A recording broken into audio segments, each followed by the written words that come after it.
கண்கள் நீயே காற்றும் நீயே தூணும் நீ. ஹாய் ஹலோ வணக்கம், உங்கள் ராம்யோகா மகிழன். இன்னைக்கு என்ன வீடியோ பார்க்க போறோம் அப்படின்னா, நிறைய பேர் எங்கிட்ட கேட்டா எனக்கு வந்து ஒரு மாதிரி சேடா இருக்கும். ஏன்னா இதை பார்த்தோட கொஞ்சம் சேட் ஆயிடுச்சு, வேற ஒன்றும் இல்லை.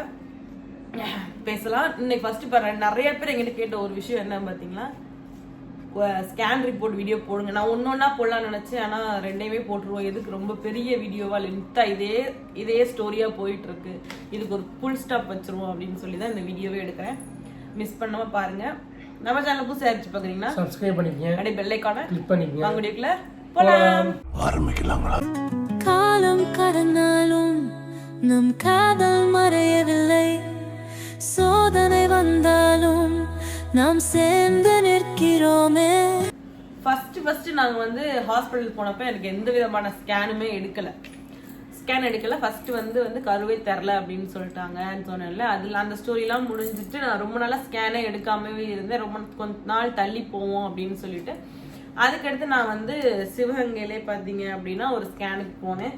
ஏன்னா ரொம்ப நாள் நம்ம பார்க்காமே இருக்குமே, என்ன எதுன்னு தெரிஞ்சுக்கிட்டோம்னா ஏதாச்சும் சுச்சுவேஷன் சாரி அந்த இது கிடைச்சிரும் இருக்கு இல்லை, ஏதாச்சும் எதுவுமே தெரியாம நம்ம வாட்டுக்கு ஸ்கேனே எடுக்காம இருக்குமே. நிறைய பேர் வந்து ஸ்கேன் எடுத்து பார்த்துருங்க, இத்தனை நாளா வந்து எந்த விதமான இதுவுமே இல்லாமல் பார்க்காம இருக்கக்கூடாது அப்படின்னு சொன்னாங்களா. சரி ஓகே, நம்ம வந்து தனியார் ஹாஸ்பிட்டல்ல இல்லாம நம்ம பக்கத்துல ஒரு ஹாஸ்பிட்டல் போய் அப்போ வந்து பாத்தீங்கன்னா எனக்கு வந்து லைட்டா ப்ளீட் ஆக ஆரம்பிச்சிருச்சு. ஒரு மாதிரி லைட்டா ப்ளீட் ஆக ஆரம்பிக்கும். எனக்கு பயம் வந்தனால நான் என்ன பண்ணேன், ஸ்கேன் எடுக்காம இருக்கேன், ப்ளீட் வேற ஆகுதுன்னு ரொம்பவே பயந்தேன். சரி ஓகே டன் அப்படின்னு சொல்லிட்டு பக்கத்துல இருக்க ஒரு ஹாஸ்பிட்டலுக்கே போனோம். அவங்க வந்து ஒரு ஸ்கேன் எடுக்கிறதுக்கு ஒரு ஸ்கேனர் வந்து எழுதி கொடுத்தாங்க. அங்கதான் பாலா ஸ்கேன் சிவகங்கையில தான் எடுத்தோம். அங்கதான் ஃபர்ஸ்ட் நாங்க ஸ்கேன் பார்த்தோமே. ஃபர்ஸ்ட் ஸ்கேன் பார்த்து நிறைய பேர் ட்வின்ஸா அப்படின்னு கேட்பீங்க. இன்னும் அந்த மாதிரி அந்த ட்வின்ஸ் தெரியுற மாதிரி கருவை இன்னும் வளர்ச்சி ஆகல. அதுக்குமே இன்னும் 2 வீக்ஸ் கழிச்சு வர சொல்லியிருந்தாங்க. இங்க பாருங்க, இதுல பாத்தீங்கன்னா 2 கரு மாதிரி தெரியும், உங்களுக்கு தெரியுதா? ஆனா வந்து அது இன்னுமே நல்லாவே வளர்ச்சி அடையல. கரு இந்த இருக்கு, இதுல ஒரு சேஃப்ல இருக்கும், இதுல ஒரு சேஃப்ல இருக்கும். கரு வேற சேஃப்ல இருக்கும். எனக்கு வந்து ஆனா நாங்க ட்வின்ஸா அதெல்லாம் எதுவுமே நான் கேட்கவே கிடையாது. ஏன்னா நல்லா கரு தெரிஞ்சு நல்லா இருந்தா மட்டும்தான் ஹாஸ்பிட்டல்லையுமே சொல்லுவாங்க. இதுதான் கருவா? ஆமா. இதுவும் அது பக்கத்துல இருக்கு, குட்டியா கருப்பா இருக்கா இந்த ரெண்டும். அது வந்து ஆனா ட்வின்ஸா அதெல்லாம் எனக்கு தெரியாது. நான் ஹாஸ்பிட்டல்லையும் ட்வின்ஸா என்னன்னு இப்ப வரைய நான் இதான் எனக்கு கேட்கல. ஆனா எனக்கு தெரிஞ்சு இது சிங்கிள் பேபி மாதிரி தான் எனக்கு தெரிஞ்சிச்சு ஒரு சைடு. ஆனா பாக்குற ஸ்கேன் ரிப்போர்ட் பாக்குற எங்க அக்கால இருந்து மஞ்சுல இருந்து எல்லாருமே ட்வின்ஸ் தான் சொன்னாங்க. ஆனா எனக்கு தெரிஞ்சு ட்வின்ஸ் இல்லாத மாதிரி தான் தெரியுது. ஒரே பேபி மாதிரி தான் எனக்கு தோணுது. ட்வின்ஸ் இல்ல, எனக்கு தெரிஞ்சு இல்ல. நான் இல்லன்னு தான் சொன்னேன். இல்ல சிங்கிளா தான் இருக்கும், ட்வின்ஸ் எல்லாம் இருக்க வாய்ப்பு இல்லை அப்படின்னு தான் நான் சொன்னேன். ஆனா மஞ்சு எங்க அக்கா பார்த்துட்டு அண்ட் வந்து நிறைய பேர் பார்த்துட்டு கரு 2 வேற சேஃப்ல இருக்கு, ஒருவேளை ட்வின்ஸா இருக்குமோ அப்படின்லாம் சொன்னாங்க. ஆனா ட்வின்ஸ் இல்ல, இதுலயே வந்து சிங்கிள் தான் போட்டிருக்கு. அப்ப எனக்கு தெரிஞ்சுக்கல, நான் ஃபர்ஸ்ட் பேபிக்குமே சிங்கிள் தான் போட்டு ட்வின்ஸ்னா 2ன்னு போட்டிருப்பாங்க. ஆனா சில பேர் என்ன சொன்னாங்கன்னா ஃபர்ஸ்ட்லயே சொல்ல மாட்டாங்க, வந்து ஒரு 2-3 மந்த் நல்லா கரு தெரியும் போது நல்லா இருந்தா மட்டும்தான் ட்வின்ஸா என்னன்னு சொல்லுவாங்க அப்படின்னு சொன்னாங்க. ஆனா எனக்கு அதுல நம்பிக்கை இல்லை. ஆனா எனக்கு தெரிஞ்சு எனக்கு சிங்கிள் பேபி தான் நம்பிக்கை இருந்துச்சு. இந்த ஸ்கேன்ல என்ன போட்டிருக்காங்க அப்படின்னா, இது வந்து பாத்தீங்கன்னா நான் இது எத்தாம் தேதி பார்த்தேன்னா 6ஆம் தேதி 11வது மாசம் பார்த்தேன். போன மாசத்துல 6ஆம் தேதி பார்த்தது இந்த ஸ்கேன் வந்து. அதானே கடைசி ஸ்கேன்? இதான் ஃபர்ஸ்ட் ஸ்கேன், இதுதான் லாஸ்ட் எடுத்த ஸ்கேன். அது சொல்றேன். இதுல ஃபர்ஸ்ட் ஸ்கேன்ல என்ன சொல்லியிருக்காங்க அப்படின்னா வந்து பாத்தீங்கன்னா அது வெளியே இருக்க அந்த சாக் சொன்னேன்ல அது தெரியுது. அது வந்து 8.8 mm வந்து இருக்கு. அது 5 வீக் அண்ட் 3 டேஸ்ல இருக்கு அப்படின்ற மாதிரி சொன்னாங்க. அதுக்கடுத்து பாத்தீங்கன்னா யோக் சாக் தெரியல அப்படின்னு சொல்லிட்டாங்க, மஞ்சள் கரு தெரியல. ஆமா. அப்புறம் வந்து அதுக்கடுத்து பாத்தீங்க அப்படின்னா எனக்கு வந்து டிஜிடுவல் ரியாக்ஷன் புவர்னு போட்டிருந்தாங்க. அப்படின்னா வந்து கருவோட உட்சுவர் இருக்கும் இல்லையா, கர்ப்பப்பையோட உட்சுவர் கொஞ்சம் வந்து வீக்கா இருக்கு, அதுக்கான மெடிசன் சாப்பிடுங்க. மஞ்சக்கரு தான் யோக் சாக்கு. வெளியே அந்த கர்ப்பப்பையில உள்சுவர் வந்து கொஞ்சம் வீக்கா இருக்கு, அதுக்கான மெடிசன்ஸ் வாங்கிக்கோங்கன்னு சொல்லி சொன்னாங்க. மற்றபடி எல்லாமே நார்மலாக தான் இருந்துச்சு. ஆனால் வந்து இந்த யோக் சாக் மட்டும் தெரியல. யோக் சாக்ஸ்லேருந்து பார்த்தீங்கன்னா 6லேருந்து 7 வாரத்தில் தான் தெரியும். அதனால கீழே பார்த்தீங்கன்னா 2 வீக்ஸ் கழிச்சு வாங்க அப்படின்ற மாதிரி எனக்கு போட்டிருந்தாங்க. ஓகே அப்படின்னு சொல்லிட்டு நானும் வந்துட்டேன். ஃபர்ஸ்ட் ஸ்கேன் இதுதான். ஆனால் இதை பார்த்த உடனே எனக்கு வந்து ஓகே, அப்போ நம்மளுக்கு நான் ஃபர்ஸ்ட் என்ன நினச்சேன்னா கருவே தெரிலன்ற போது அந்த குழாயிலே போய் குழந்தை தங்கிரும் அப்படின்லாம் சொல்லி நிறைய பேர் கேள்விப்பட்டிருக்கேன். அந்த மாதிரி எதுவும் ஆயிடுச்சு, ஒரு கரு தெரியாமல் வேற எங்கேயும் தங்கிருச்சு அப்படின்னு. ஆனால் கர்ப்பப்பையில தான் கரு கரெக்டாக தான் தங்கியிருக்கு. ஆனால் ட்விங்ஸா சிங்கிள் பேபியான்றது வந்து எனக்கு சிங்கிள் பேபி தான் எனக்கு தெரிஞ்சு. ஆனால் பார்க்குற எல்லாத்துக்குமே ட்விங்ஸ் தான் சொன்னாங்க. ஆனால் ட்விங்ஸ் எனக்கு தெரிஞ்சு ட்விங்ஸ் கிடையாது, இல்லை சிங்கிள் தான் போட்டிருக்கு. அதனால எனக்கு சிங்கிள் தான் எனக்கு தெரிஞ்சு சிங்கிள் தான். உங்களுக்கு ஏதாவது டவுட் இருந்தா வேணா நீங்க சொல்லுங்க, சிங்கிளா டபுளான்னு உங்களுக்கு ஏதாவது தெரிஞ்சா சொல்லுங்க. எனக்கு தெரிஞ்சு எனக்கு இதுல வந்து பாத்தீங்கன்னா வட்டமா இருக்கும், இதுல பாத்தீங்கன்னா ஒரு மாதிரி சேஃபா இருக்கும். அது வந்து அதை பார்த்து சொன்னாங்க. இதுல பாத்தீங்கன்னா 2 தெரியுற மாதிரி இருக்கு அப்படின்னு சொன்னாங்க. எனக்கு தெரிஞ்சு ஒரே ஒரு சிங்கிள் தான் எனக்கு தெரிஞ்சு. நான் பார்த்த வரைய நான் எனக்கு மகிழனோட ஸ்கேன் ரிப்போர்ட்டை பார்த்த வரைய எனக்கு சிங்கிள் பேபி மாதிரி தான் தெரியுது. ஓகே, இதோட ஸ்கேன் ரிப்போர்ட் முடிஞ்சு இதுக்கடுத்து நான் வந்துட்டேன். ஹாஸ்பிட்டலில் போய் திருப்பி போய் காமிச்சு என்ன இதுன்னு கேட்கல, நான் வந்துட்டேன். சரி ஓகே, இன்னும் 2 வாரம் சென்று போகலாம் அப்படின்னு சொல்லி ஹாஸ்பிட்டலில் போய் திருப்பி போய் காமிச்சு என்ன இதுன்னு கேட்கல, நான் வந்துட்டேன். சரி ஓகே, இன்னும் 2 வாரம் சென்று போகலாம் அப்படின்னு சொல்லிட்டு நாங்கள் வெயிட் பண்ணோம். அப்போ எனக்கு ஒரே தடவை ப்ளீட் ஆச்சுன்னு சொல்லல, அதுலேருந்து அப்படியே ஸ்டாப் ஆயிருச்சு. அது வந்து எனக்கு ப்ளீடே வரல. ஓகே, அதுக்கடுத்து பாத்தீங்க அப்படின்னா இன்னொரு விஷயம் அதை பத்தி நாங்க கேட்டோம். எல்லாத்தையும் விசாரிக்கும் போது அது வரதான் செய்யுமா, வரும் வராமையும் போகணும், பயப்பட தேவையில்லை அப்படின்ட்டாங்க. அதுக்கடுத்து பாத்தீங்க அப்படின்னா நான் ஹாஸ்பிட்டலே போகல. அதுக்கடுத்து எனக்கு இன்னொன்று விஷயம் என்னன்னா, எனக்கு வந்து அந்த ஒரு 2 வாரம் பாத்தீங்கன்னா எனக்கு வாமிட்டிங் சென்ஸ் ஃபுல்லா இருந்துச்சு, ஒரு மாதிரி ரொம்ப டயர்ட் இருந்துச்சு. அதுக்கடுத்து ஒரு 2-3 வாரம் சென்று பாத்தீங்க அப்படின்னா எனக்கு வாமிட்டிங் எல்லாமே ஸ்டாப் ஆயிடுச்சு. அப்பவே எனக்கு ஒரு டவுட் இருந்துச்சு, எந்த விதமான சிம்டம்ஸ் டயர்ட்னஸ் மட்டும் என்கிட்ட இருந்துட்டே இருந்துச்சு அண்ட் கிரேவிங்ஸ் இருந்துச்சு. அது மட்டும் இல்லாம ஒரு மாதிரி டயர்டா இருக்கும். வாமிட் வந்து ஒமட்டுற மாதிரி இருந்துச்சு, வாமிட் எதுவும் வரல. சரி ஓகே அப்படின்னு சொல்லி நான் நார்மல் தான். வகிக்குமே ரொம்பலாம் வாமிட் எடுக்கல, ரொம்ப எடுத்தேன், டிராவல் டைமையும் அந்த மாதிரி எடுத்தேன். இருந்தாலும் பரவாயில்ல. லாஸ்ட்ல நாங்க எடுத்த ஸ்கேன் பாத்தீங்க அப்படின்னா இதுதான்.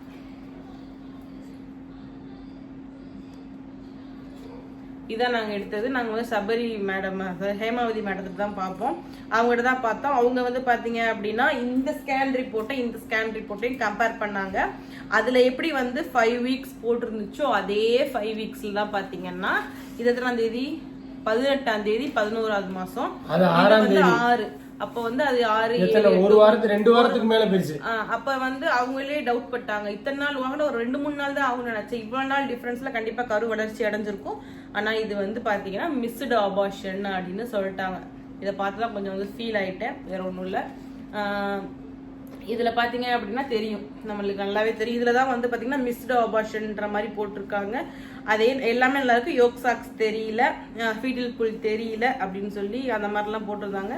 மற்றபடி வந்து பாத்தீங்கன்னா இப்போ வந்து எனக்கு டேட் படி பார்த்தோம்னா இத்தனாம் தேதி, இது 18ஆம் தேதி. அந்த என்னோட பீரியட்ஸ் லாஸ்ட் டேட் படி இது 11வது வாரம் எனக்கு ஆயிருக்கணும். 18ஆம் தேதி வரை எனக்கு இப்போ வந்து பாத்தீங்க அப்படின்னா கிட்டத்தட்ட 3 மாசமே கம்ப்ளீட் ஆகி 4 மாசம் தாண்டி போய்கிட்டு இருக்கணும். 11வது மாசம் 11 வீக்ஸ் ஆயிருக்கணும். ஆனா எனக்கு 5 வீக்ல அந்த கரு நின்றுச்சு.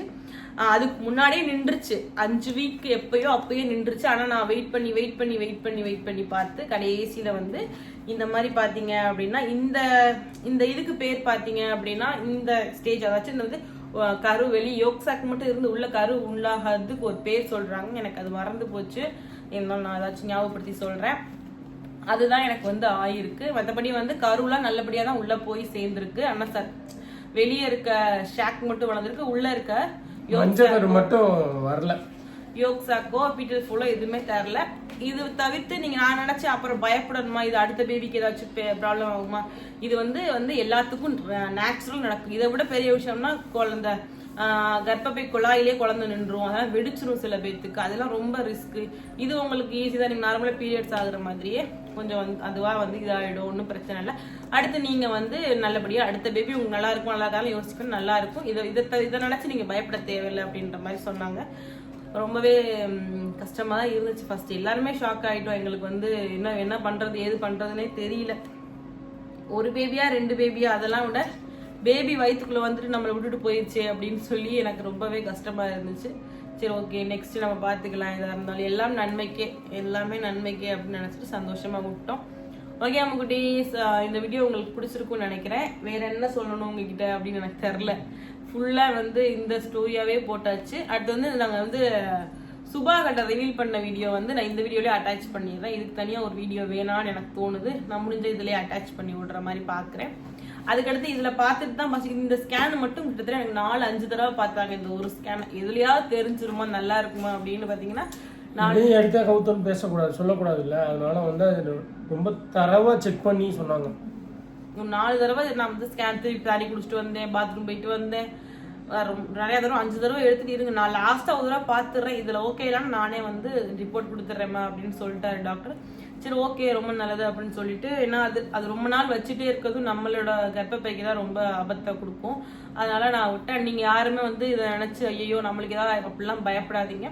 இதெல்லாம் வந்து இன்னொரு ஸ்டேஷன் சொன்னாங்க, இதெல்லாம் இயற்கையா.